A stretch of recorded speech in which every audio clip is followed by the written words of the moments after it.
Sejam todas, todos e todes muito bem-vindos e bem-vindas a mais um programa Pauta Brasil. Este é um programa que é uma iniciativa da Fundação Perseu Abramo, do Partido dos Trabalhadores, em conjunto com os nossos parceiros que veiculam os nossos programas todas as semanas, 247, DCM, a Fórum, além das redes sociais da Fundação Perseu Abramo, do PT e de várias personalidades que nos acompanham, são parceiros da nossa atividade, e é um prazer muito grande tê-los aqui nesta tarde. O programa Pauta Brasil é um programa que acontece todas as semanas, às segundas, quartas e sextas, e no dia de hoje, como em todas as outras oportunidades, nós discutimos os temas da atualidade, os principais temas que afetam a vida e o cotidiano e a vida real das pessoas no Brasil. Hoje, o tema central é o tema Brasil e a segurança alimentar. E para debater conosco, temos hoje três ilustres presenças de companheiras e companheiros que têm uma longa trajetória nessa área, na luta em defesa da soberania alimentar, que eu quero apresentar nesse momento a todos vocês. Primeiro, a nossa companheira Beta Recine, que é graduada em nutrição pela USP, doutora em saúde pública e coordenadora do Observatório de Políticas de Segurança Alimentar e Nutricional da Universidade de Brasília, da UNB, e a Beta era presidenta do Conselho quando, em 2019, o desgoverno Bolsonaro resolve extinguir o Conselho de Segurança Alimentar. Então, é um prazer recebê-la, Beta, e tenho certeza que vai poder contribuir muito com esse debate da tarde de hoje. Está presente também o nosso companheiro Frei Sérgio Gorgen, que é dirigente nacional do Movimento de Pequenos Agricultores, do MPA, e da Via Campesina. Vocês estão vendo aí pela imagem que ele está junto a várias comidas orgânicas e alimentos orgânicos do Movimento do Sem Terra. Então, mais apropriado do que nunca para este momento que nós estamos atravessando. E, por fim, mas não menos importante, a nossa pesquisadora e professora da Faculdade de Nutrição da Universidade Federal de Alagoas, a Islândia Bezerra, que é pós-doutoranda em Ciências e Desenvolvimento Regional da Universidade Autônoma de Chapingo, no México, não sei se é assim que pronuncia, e é presidenta da ABA, da Associação Brasileira de Agroecologia. Também é um prazer enorme tê-la aqui conosco nessa tarde de hoje. Bom, nós vamos começar, a gente sempre começa o programa, sempre começamos o Pauta Brasil com uma provocação aqui do mediador. Eu sou Arthur Henrique, sou diretor da Fundação Perseu Abramo, tive a honra de ser presidente da CUT, da Central Única dos Trabalhadores Nacional, durante 2 mandatos, 2006 a 2009, 2009 a 2012, portanto, peguei períodos bastante importantes e interessantes do ponto de vista da luta política no Brasil. E, junto com outros movimentos, esse tema também é um tema que interessa muito aos trabalhadores e trabalhadoras. E eu começaria fazendo a seguinte observação e colocando essa pergunta para os três poderem falar tranquilamente sobre ela.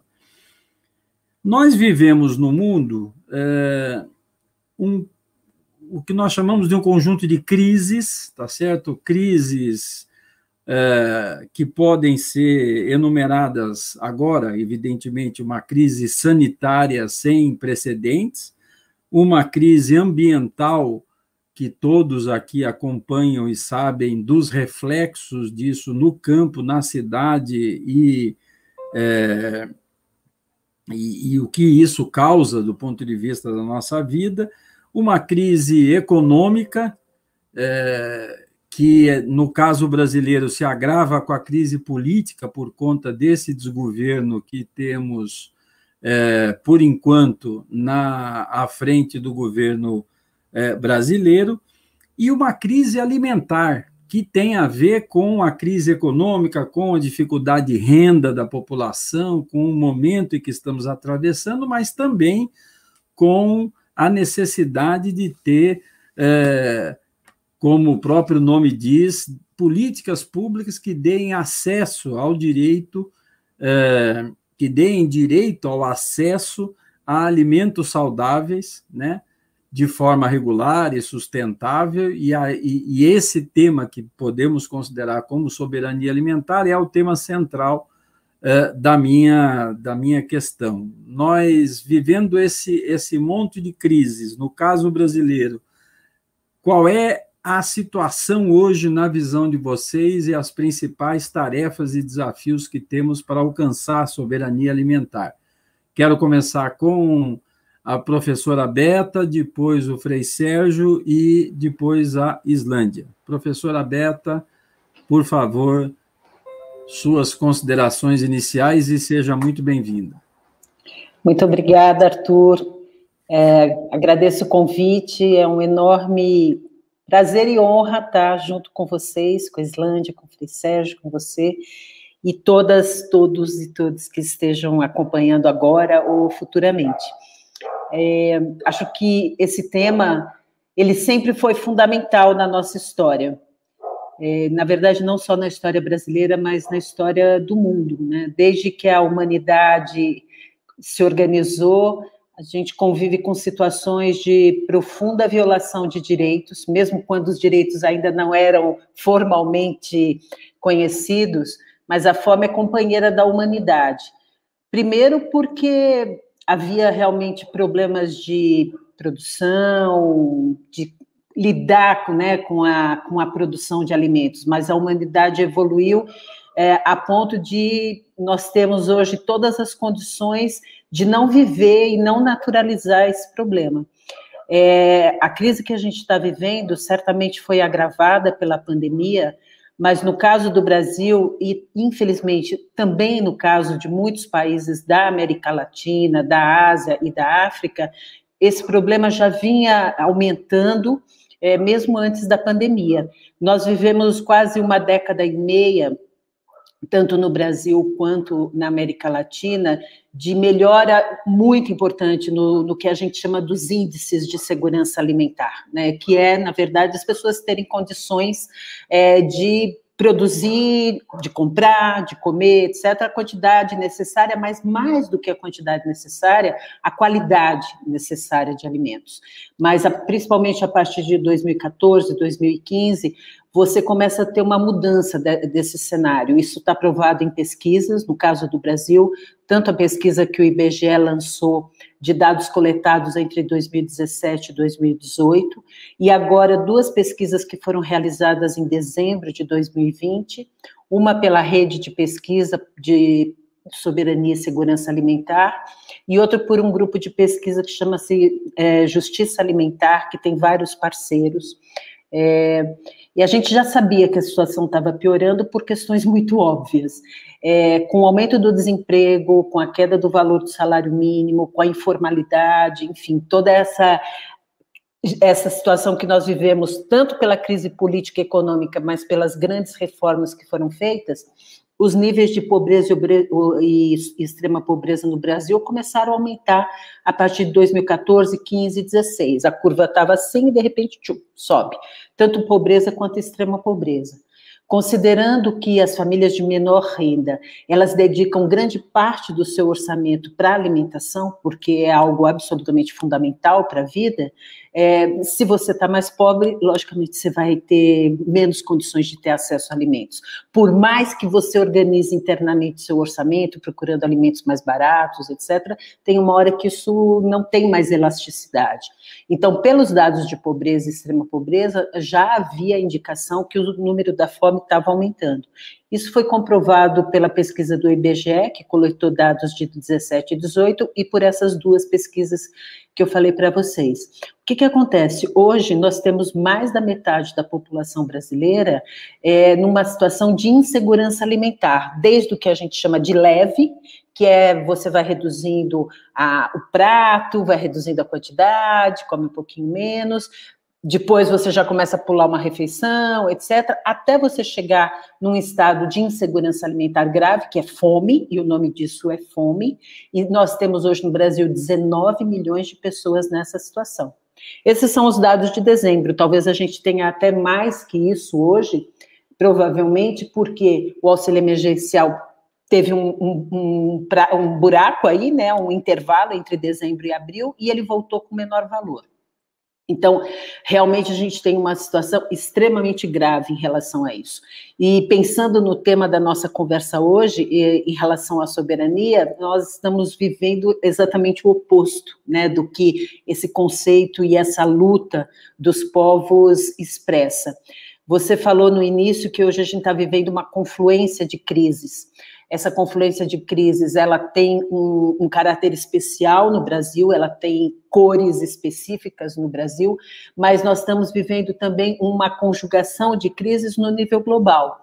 E olhando especificamente para essa parte de segurança alimentar, de alimentação, há um conceito que se chama sindemia global, que é exatamente a confluência de algumas situações, de alguns desafios que somados levam a uma situação ainda pior. E qual que é? É a fome, né, que é um problema histórico, como eu falei, é a obesidade também, que tem uma característica da falta de qualidade da nossa alimentação, e a crise climática.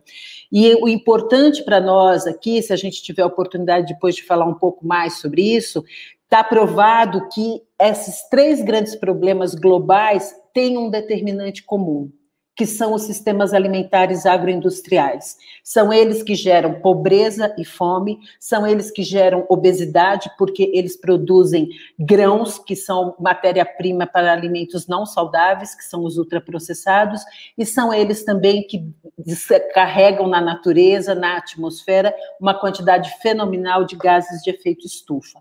Então, a mudança do modelo de produção de alimentos para um modelo resiliente, sustentável, que entenda os processos da natureza, é hoje mais do que fundamental, mais do que fundamental. Ele está na raiz da nossa própria existência.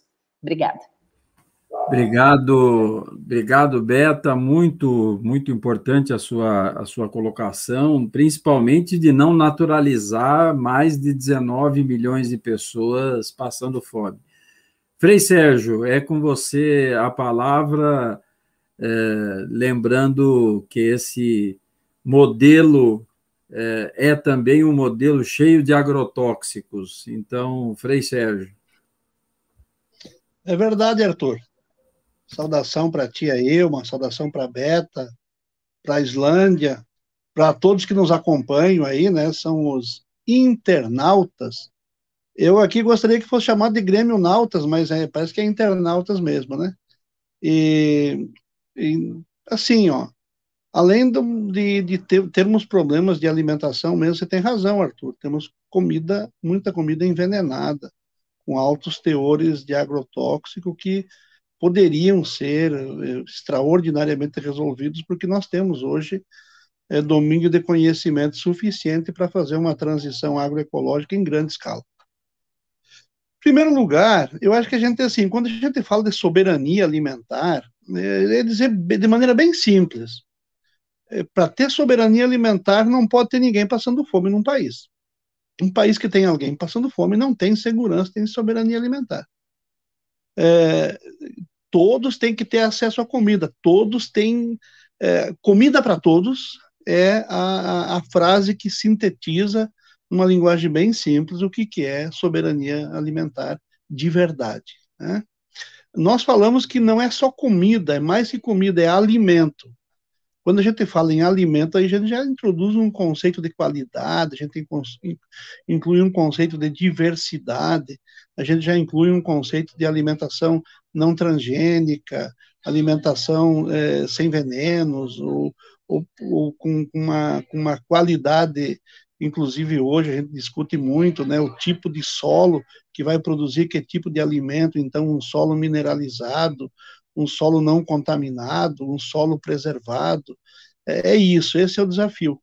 E se tem uma aberração, Arthur, essa aberração é um país agrícola, um país com uma imensidão de solos férteis, como é o Brasil, com um povo muito capacitado para produzir, ser um país que passa fome. E ainda um país que se vangloria de ser um grande produtor de grão e ter a sua população passando fome. Isso é um escândalo. Isso é um escândalo que nós, na nossa fé cristã, chamamos de um escândalo que brada aos céus, um escândalo que brada a Deus. Então não dá para, não cabe fome em nenhum país, mas muito menos num país como o Brasil. A soberania alimentar que nós defendemos, nós chamamos de uma soberania alimentar da roça ao prato. É um projeto de país, é um projeto de nação. Envolve um projeto de agricultura sustentável, uma agricultura agroecológica em harmonia com a natureza, em harmonia com os ecossistemas, em harmonia com os biomas, uma agricultura que cuida da terra, cuida dos recursos naturais, cuida da água, e uma agricultura que produz alimentação diversificada, altamente diversificada, alta qualidade, adequada às regiões, adequada aos hábitos alimentares regionais, adequada às culturas locais de alimentação, e que a gente tenha, como é que eu vou dizer, que não falte comida mesmo, e que tenha a capacidade, então, de produzir em quantidade, diversidade, qualidade, que sejam alimentos nutritivos, que sejam saborosos, que tenham consistência, mas que a nação esteja estruturada para ter tecnologia para produzir, ciência, tecnologia, conhecimento, sabedoria. A sabedoria do povo também deve ser muito integrada nisso, para que a gente possa produzir isso. E que o país também tenha a capacidade de financiar, subsidiar, apoiar a produção, mas apoiar também o abastecimento popular, as redes de abastecimento. Você se referia, Arthur, a compras públicas aí do município de São Paulo. É muito importante isso, para ajudar a criar um projeto que envolva também o abastecimento popular, a logística para garantir esse abastecimento, e que o país tenha a capacidade de estoques reguladores, estoques estratégicos, que seja capaz de estocar comida. Hoje, o nosso modelo agrícola está totalmente invertido, está totalmente, eu diria, burro, né? Porque ele produz muito e pouquíssimos produtos e ainda uma quantidade de venenos muito grande, dependente de insumos químicos, a maioria importados. Acreditam, gente, 90% dos insumos usados na agricultura ou são importados como matéria-prima ou têm os seus princípios ativos importados. Isso é um vexame, não tem soberania nenhuma nisso aí. E é exportador de grão, muitas vezes, um produto primário de baixa agregação de valor. Então, o nosso desafio como país é isso. Nós temos gente, nós temos solo, nós temos clima, nós temos biodiversidade, nós temos capacidade técnica, só que nós estamos desfocados, completamente desfocados. Quando a gente pensa num futuro governo Lula, eu imagino que essas questões devam voltar de novo para o debate, um debate sério, um debate consciente, e que seja também, a democracia tem que permear isso. Quando fazem, por exemplo, a Beta era presidente do Conselho Nacional de Segurança Alimentar e Nutricional, bom, quando destrói o principal instrumento de debate público, quer dizer o seguinte: não quero conversar com ninguém, não quero democracia, não quero debate, não quero conversa com ninguém. Então, isso também, né, a democracia é um valor. E a gente fala também a democratização do alimento, que significa produzir por muita gente, de muitas formas, respeitando as diversidades regionais, respeitando as culturas locais, como eu já falei. E o Brasil tem todas as condições de fazer isso, e mais, Arthur, eu acho que nós temos condições de fazer isso, de alimentar o mundo. E aí que eu tenho puxado muito um tema, o seguinte: nós não precisamos parar de exportar. Mas por que nós não discutimos uma outra pauta de exportações? Por que só exportar soja grão, exportar só açúcar e, sei lá, carnes, né? Carne incrível, né? Exportamos carne e nosso povo não consegue ter acesso a uma carne para fazer o churrasquinho do fim de semana. Aliás, uma piada boa que eu vi esses dias, o cara diz: eu estou limpando os espetos lá em casa. Uai, porque o Lula volta em 2023, eu vou voltar a comer churrasco. Tá bom, Arthur, é isso aí, acho que apareceu que está na hora de eu parar de prosear aqui. Muito obrigado, Frei Sérgio. Acho que essa observação da identidade cultural alimentar, né?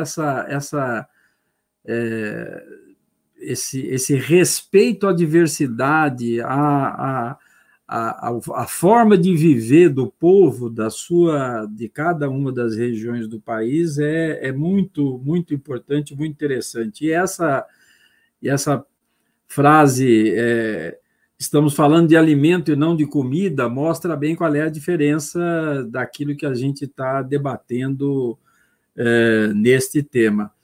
Islândia, com muito prazer, vamos te ouvir agora para falar desse agro que não é pop, desse modelo agrário exportador e concentrador, né, de riqueza e de terra. Mas a Islândia está com a palavra aí, fique à vontade.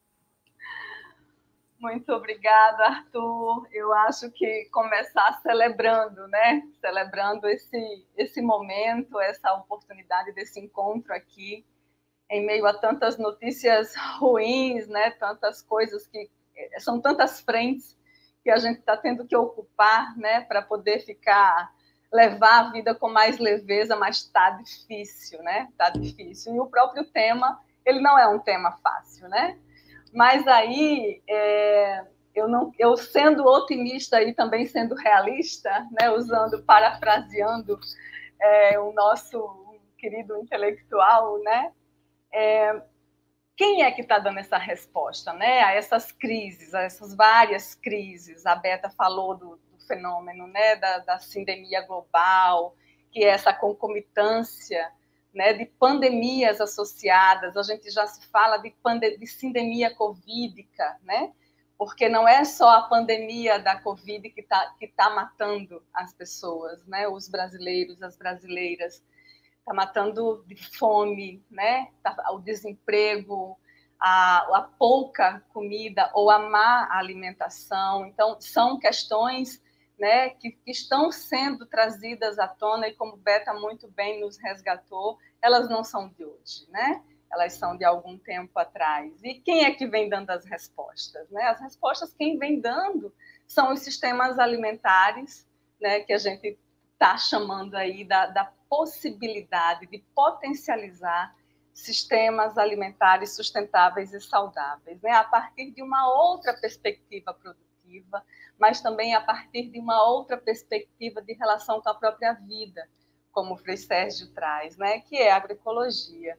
Então, eu acho é fundamental a gente se alimentar e esperançar a agroecologia, né? A agroecologia nos territórios.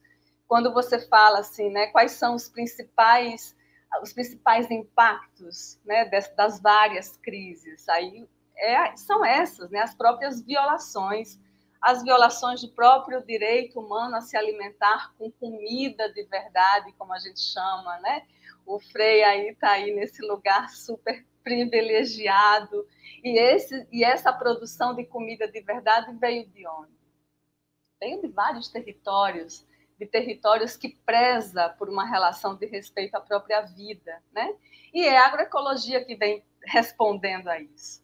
Então, são várias as experiências nos campos, nas cidades, né, nas florestas, nas periferias das grandes cidades, né? São mulheres organizadas em sistemas produtivos, em sistemas solidários de produção de alimentos, de produção de comida de verdade, que vem trazendo um alento, né? Um alento. A gente é impressionante como a gente, nesse governo que está aí, porque não é um desgoverno, é muito bem pensado, né?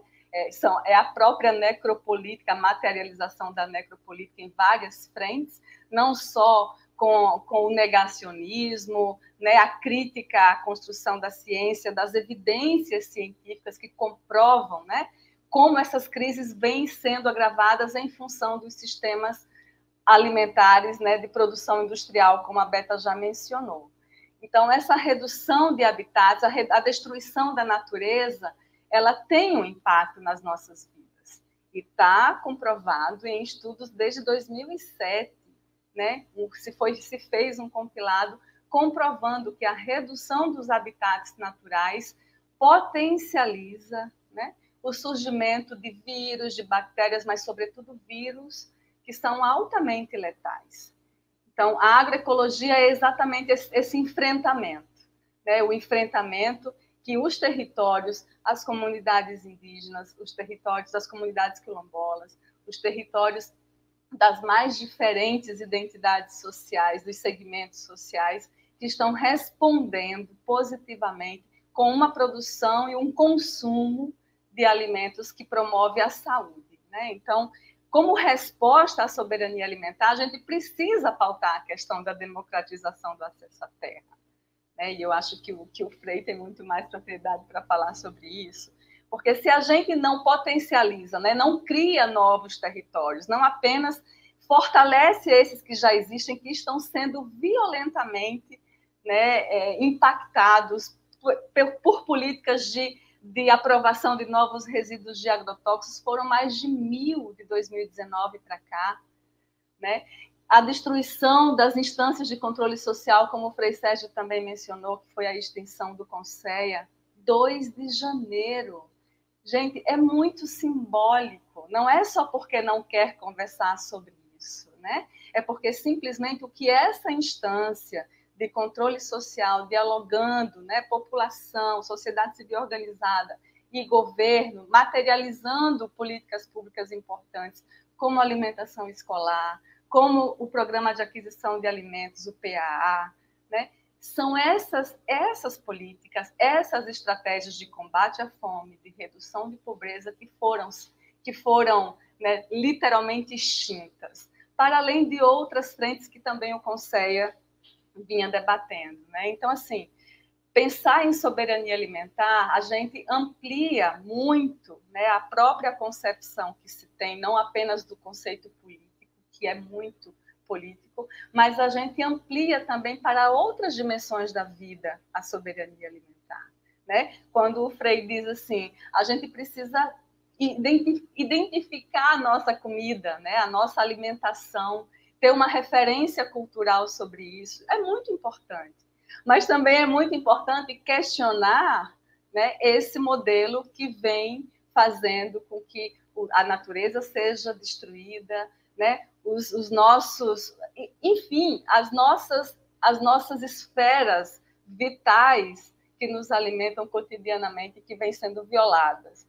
E aí a soberania alimentar ela vem para questionar, né, para pautar o tema e trazer vários elementos práticos, né, ferramentas práticas, como, por exemplo, a construção das políticas públicas, a implementação, o fortalecimento das que já existem, para exatamente fazer o contraponto, né, fazer o enfrentamento a esse modelo que está aí, que contamina, que mata, né, que expropria, que adoece pessoas, que destrói natureza. Então, essa é a resposta que a gente precisa dar para materializar essa soberania alimentar. Então, eu fico muito feliz de estar aqui compartilhando essa tela com pessoas que, como falou bem Arthur, né, tem aí uma longa trajetória que pode nos inebriar de várias outras coisas. Obrigado, Islândia. Você que também em tantas notícias, nos faz ter esperança para continuar nessa luta. E quando eu chamei de desgoverno, era justamente isso, é o desmonte, a destruição, mas sem dúvida alguma que tem projeto. E o projeto é esse, o projeto é de desmontar, é de destruir, é de... digamos, eu achava há um tempo atrás que eles estavam tentando voltar antes da Constituição de 88. Eu já estou ficando convencido que eles estão querendo voltar antes de 1930. Então tá, né? Ou seja, a situação é... Mas quero aproveitar agora fazendo uma inversão, queria ouvir um pouco mais, acho que o Frei Sérgio tem muito a contribuir nesse debate da necessidade, porque você tem toda a razão quando fala, nós podemos exportar, e não exportar produtos primários, mas produtos industrializados ou agroindustrializados ou produtos que possam ser utilizados de outra forma para exportação, mas também você é junto com tantos outros companheiros e companheiras da luta do cotidiano, em defesa da reforma agrária e da necessidade de ter terra, de democratizar a terra no Brasil. Queria te ouvir, o Frei Sérgio, um pouco mais sobre isso, porque isso tem, evidentemente, um impacto forte na soberania alimentar, soberania, aliás, que os três colocaram muito claramente, nós estamos indo no oposto. Então, nós não temos soberania alimentar, nós temos submissão de um país e de um povo a essa situação, infelizmente, catastrófica que a gente está vivendo no Brasil. Frei Sérgio. Reforma agrária já. Opa! De fato, você tem razão, viu? Eu acho que nós estamos vivendo uma monotonia na produção, é o latifúndio comandando a produção, é o veneno e o insumo químico sendo o principal instrumento, monocultivos, monoculturas e poucos produtos, e isso não garante soberania alimentar nem qualidade do alimento para o povo. E, claro, os movimentos sociais, o movimento Sem Terra, que vem construindo a reforma agrária, os demais movimentos da Via Campesina, o movimento sindical, da FETRAF, da CONTAG, conjunto dos movimentos, o movimento indígena, o movimento quilombola, nós também, o movimento dos pequenos agricultores, nós estamos buscando construir um projeto de país onde a diversidade alimentar e a qualidade alimentar sejam um elemento central, buscando desconexão com o mundo urbano para que esse alimento chegue lá no povo. Então, o latifúndio, ele é a base de um modelo de produção de monocultivos. E quebrar o espinhaço do latifúndio também, democratizar a terra, também democratizar a sociedade e democratizar o alimento. A reforma agrária que nós temos que propugnar não é mais uma reforma agrária como a gente defendeu lá nos anos 80, os anos 90, a reforma agrária meramente econômica, não, tem que ser uma reforma agrária muito mais ampla, que cuide das margens dos rios, para levar água de qualidade para a cidade, para não faltar água. Hoje está faltando água, inclusive, para energia, porque não tem reservação de água na terra, não tem reservação de água nas margens dos rios, chove, a água corre toda, e às vezes quando está chovendo, tem que botar água fora nas barragens, que é água demais, e depois não tem, durante um período enorme, não tem água, do desequilíbrio do regime de chuvas, tudo isso está ligado a um modelo de produção totalmente desastroso. Então, sim, precisamos fazer reforma agrária com outro caráter, uma reforma agrária com caráter ambiental, uma reforma agrária com caráter de produção de alimentos saudáveis, uma reforma agrária vinculada à sociedade urbana, inclusive que urbanize regiões enormes que hoje são vazios populacionais, fazer uma agricultura com gente também, com uma tecnologia branda, com mecanização leve. É claro que não vão voltar para o cabo da enxada, como foi no tempo que eu era moleque, que eu era menino, guri, como nós dizemos aqui no Rio Grande do Sul. Isso a gente também... Claro, eu posso talvez ter que usar esses instrumentos mecânicos simples para muitas coisas, mas eu tenho que reduzir a penosidade, o sacrifício do trabalho humano no campo. Então, não é renunciar à tecnologia, não é renunciar à mecanização, mas é perguntar que tecnologia, que mecanização, que projeto de sociedade, que projeto de agricultura, que projeto de alimentação. Essa tem sido nossa luta. Eu estou aqui hoje, nós estamos aqui hoje celebrando os 3 anos do Brasil de Fato Rio Grande do Sul. O Brasil de Fato Nacional tem bem mais tempo, a gente tem mais de 20 anos, né? Quase 20 anos.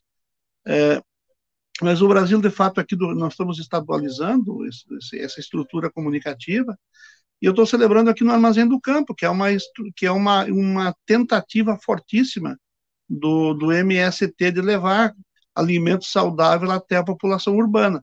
Então, eu estou aqui falando do estoque aqui do Armazém do Campo. Vocês podem ver aqui a variedade de coisas que tem. Já tem agroindústrias espalhadas por todo o canto, onde as pessoas estão produzindo com muita qualidade.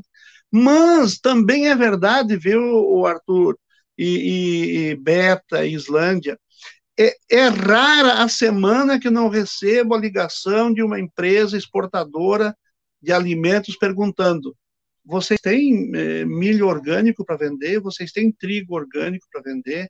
Vocês têm soja orgânica para vender? Porque se tiver, tem quem compre. Vocês têm arroz orgânico para vender? Então, já tem uma prospecção de mercado enorme.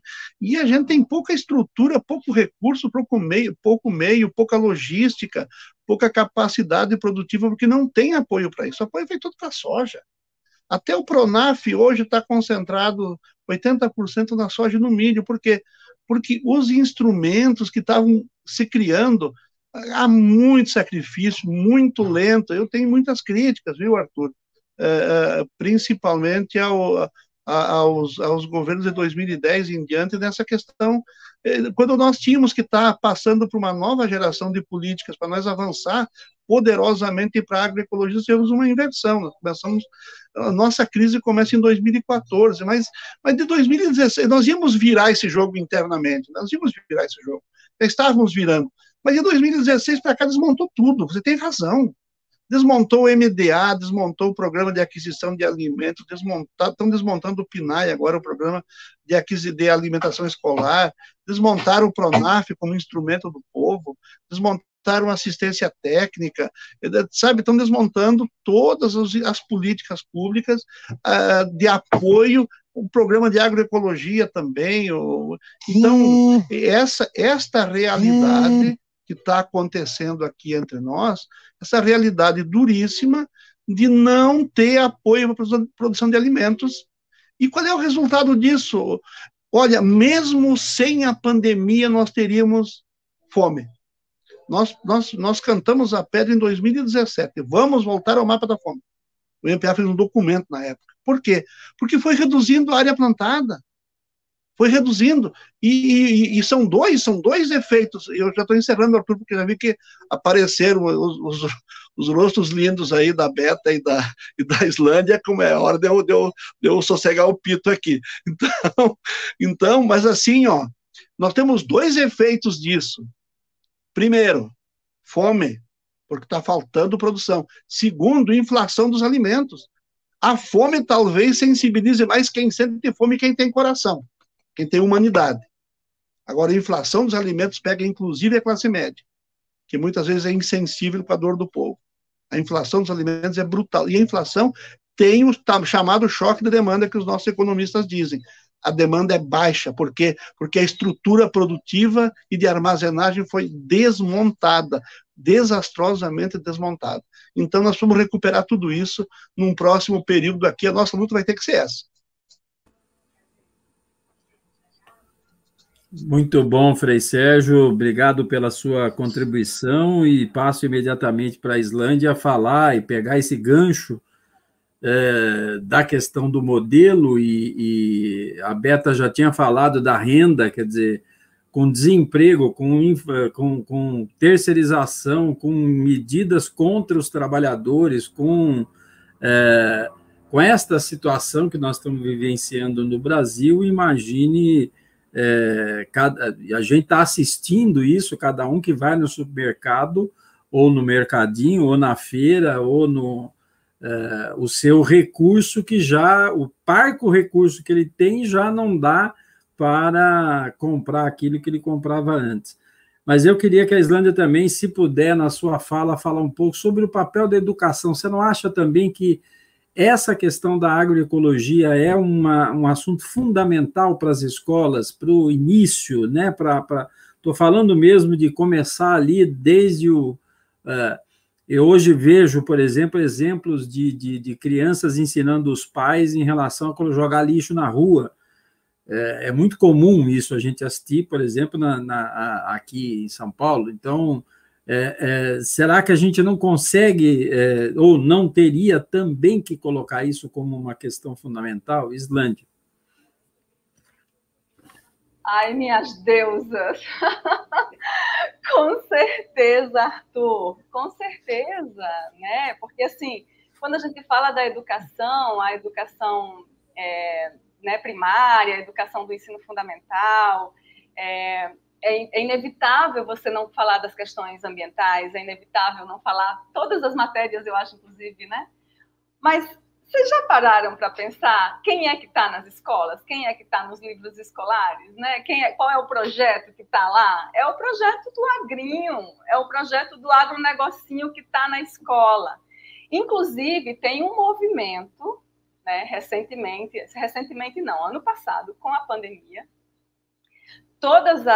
houve todo um movimento, né, por parte de um grupo de pessoas para criminalizar professores e professoras das escolas por atribuir conotações equivocadas, bem entre aspas, do setor do agronegócio. Então, assim, a gente está tendo... Esse movimento está andando. E a gente precisa ficar muito atento, né, e atenta a esses movimentos, porque vão repercutir nas matrizes escolares.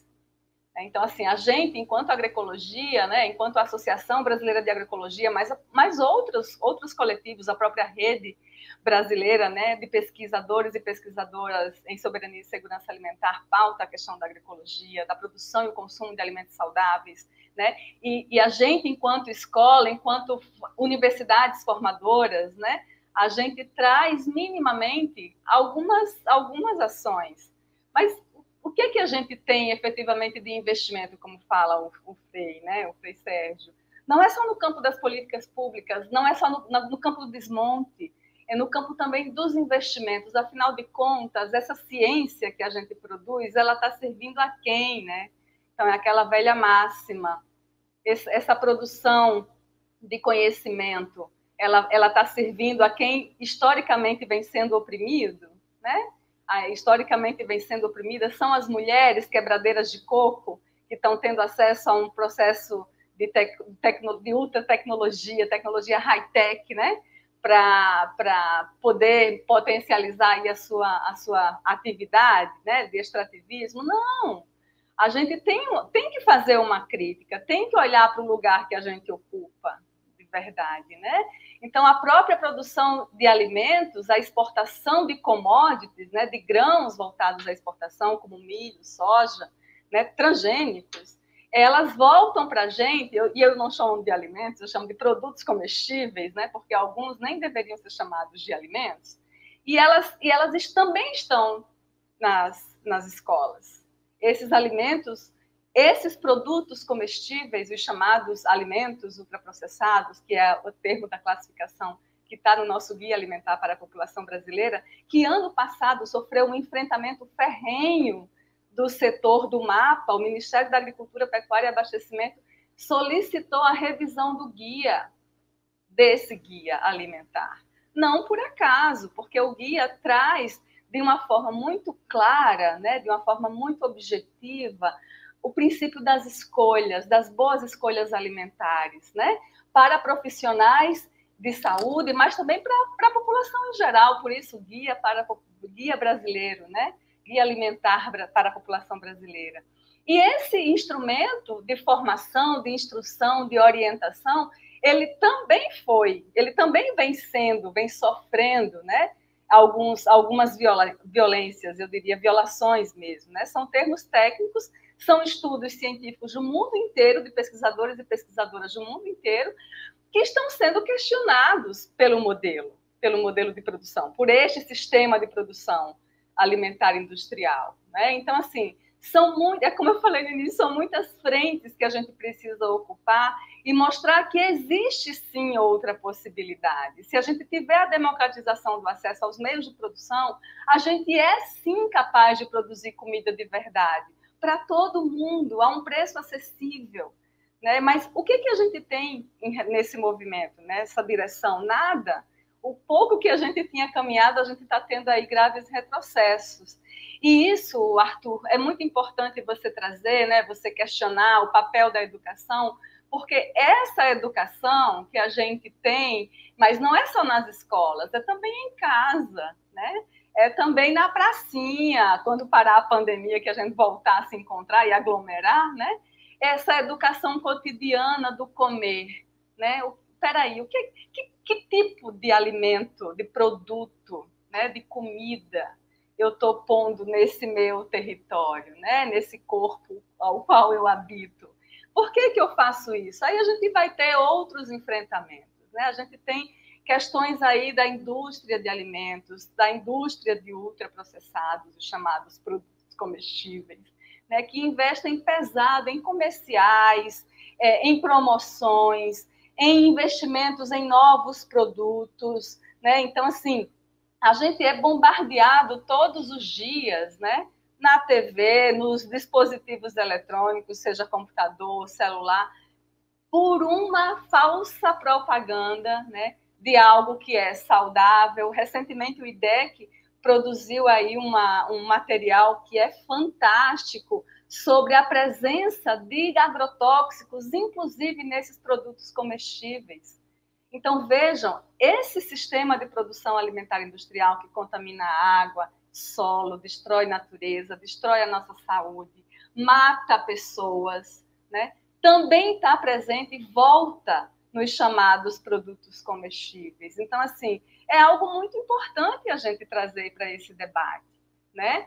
Qual é o impacto do biscoito recheado de marca tal, do achocolatado tal, na saúde das pessoas, mas também na saúde do ambiente? E como isso se correlaciona nesse cotidiano alimentar, dessa soberania alimentar cotidiana, né? Então, são questões que a gente precisa aí levar adiante. Quer dizer, não é só olhar para a produção, mas também para o consumo, né? É olhar para o... E acho que dá para utilizar, inclusive, os mecanismos aí de tecnologias, de aplicativos e tudo mais, para a gente começar também a... se dá para denunciar empresas que fazem propaganda com pessoas, por exemplo, que atacam a comunidade LGBTQI+, também dá para fazer a mesma coisa com pessoas que vendem produtos como esses que a Islândia está dizendo. Beta, vamos te ouvir agora também mais um pouquinho sobre essas questões. Eu só queria te pedir também, você vê que eu estou um pidão hoje, né? Que eu estou pedindo bastante, mas eu, na sua posição, acho que isso é muito importante. Você podia falar um pouco para nós também sobre a questão da participação social. A democracia, ela exige a participação social e, portanto, me parece que nesse momento seria muito importante te ouvir também sobre esse desmonte que foi feito, não só, claro, também no Conceia, mas principalmente a importância da participação social para o fortalecimento da democracia. Beta.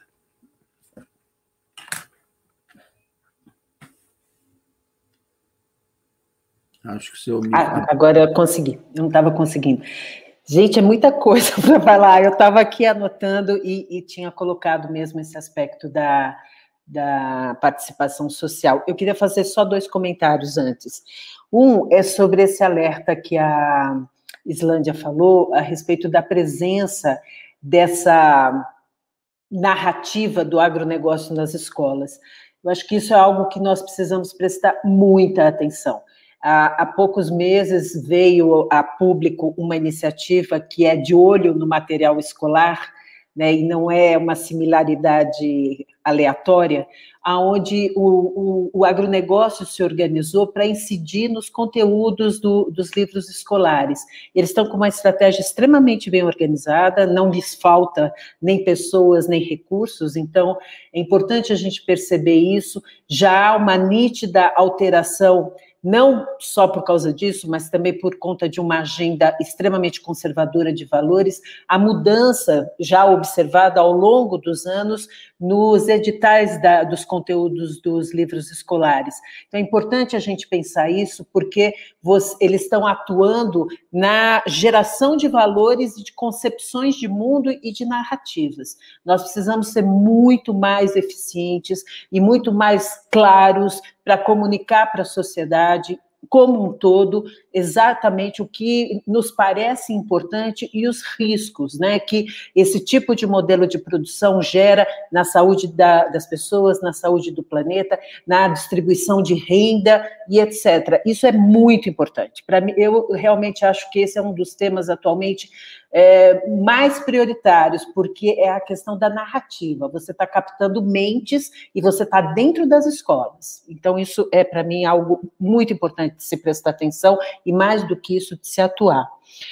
Um outro comentário que eu queria fazer também sobre essa observação que o Frei Sérgio falou, que, às vezes, a fome, ela não sensibiliza quem não passa fome, né? A gente está vivendo uma pandemia onde a questão dos movimentos solidários, principalmente os movimentos solidários entre os iguais, está sendo fundamental para a situação não ser ainda pior do que ela já está. Mas também é fundamental que a gente deixe cada vez mais expresso na sociedade que um país que tem 19 milhões passando fome é um país que está numa situação que é à beira do precipício. Imagina o que vai custar da gente retomar um caminho de civilidade.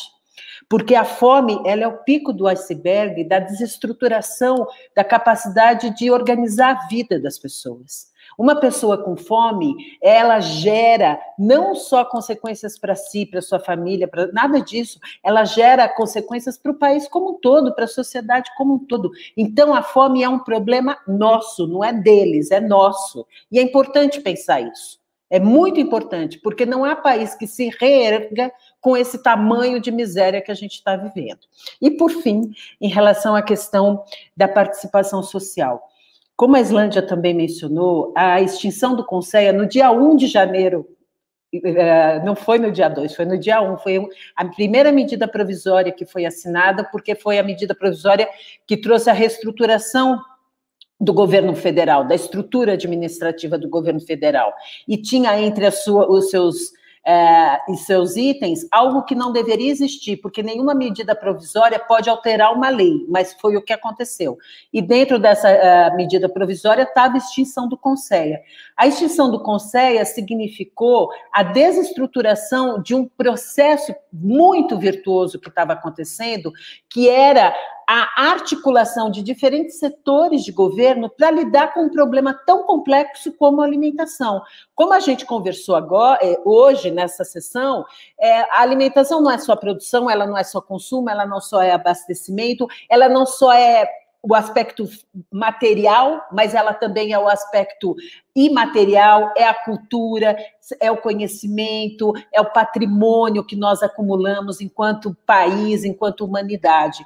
Então, a gente tem uma lei orgânica que estruturou um sistema nacional de segurança alimentar e nutricional. E um dos pilares desse sistema era a participação social, que era extremamente diversificada. Ela trazia os diferentes setores da sociedade civil para conversar, para ter interlocução com os diferentes setores de governo. Foi por isso que nós conseguimos avançar. Foi por isso, com todos os desafios de fazer isso dentro de uma máquina pública, mas essa é uma experiência que o Brasil tem e nós precisamos resgatar, não para resgatar o passado, mas para construir o nosso futuro. Muito obrigada. Maravilha. A gente, como diz a Islândia aqui no chat, podia ficar a noite toda, com certeza, conversando sobre esse tema, não só porque acreditamos naquilo que a gente está fazendo e falando aqui nessa nesse nosso programa de hoje, mas principalmente porque vocês nos trazem elementos muito importantes para o debate, para as pessoas que nos assistiram. Infelizmente, nós temos um tempo que é limitado, como eu disse no começo. Nossos parceiros entram com um programa logo em seguida, então a gente, nas segundas, quartas e sextas, tem que fazer esse movimento, mas, sem dúvida, tem várias outras iniciativas que estão em curso na Fundação e que são seminários de NAPs, de núcleos de acompanhamento de políticas públicas, tanto agrícola quanto agrário, quanto as várias questões que podem ser debatidas em seminários com mais profundidade. Eu queria pedir desculpas, portanto, para não fazer uma terceira rodada de despedidas e agradecimentos, mas agradecer muito, em nome da Fundação Perseu Abramo, o privilégio que eu tive de poder estar aqui hoje com vocês e também o privilégio, tenho certeza, de todos que nos assistiram, de aprender um pouco mais, de conversar e de debater com pessoas que estão na luta, estão no dia a dia e, como disse a Beta, estamos não para fazer igual ao que já fizemos no passado, mas para construir um novo futuro. Então, quero muito agradecer a todos e todas e todes que acompanharam aqui pelas redes sociais e agradecer muito especialmente os nossos convidados, Beta Recine, Islândia Bezerra e o Frei Sérgio. Espero que volte para São Paulo com o carregamento de alimento orgânico que ele está aí no estoque no Rio Grande do Sul, tá bom?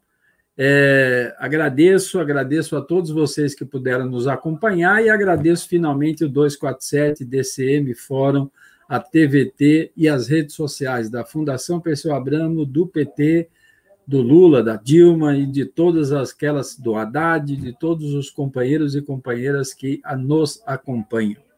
Valeu, obrigado. Agora tem um vídeo para encerrar, como a gente fez um vídeo no começo, tem um vídeo no final. Valeu, gente. Muito obrigado.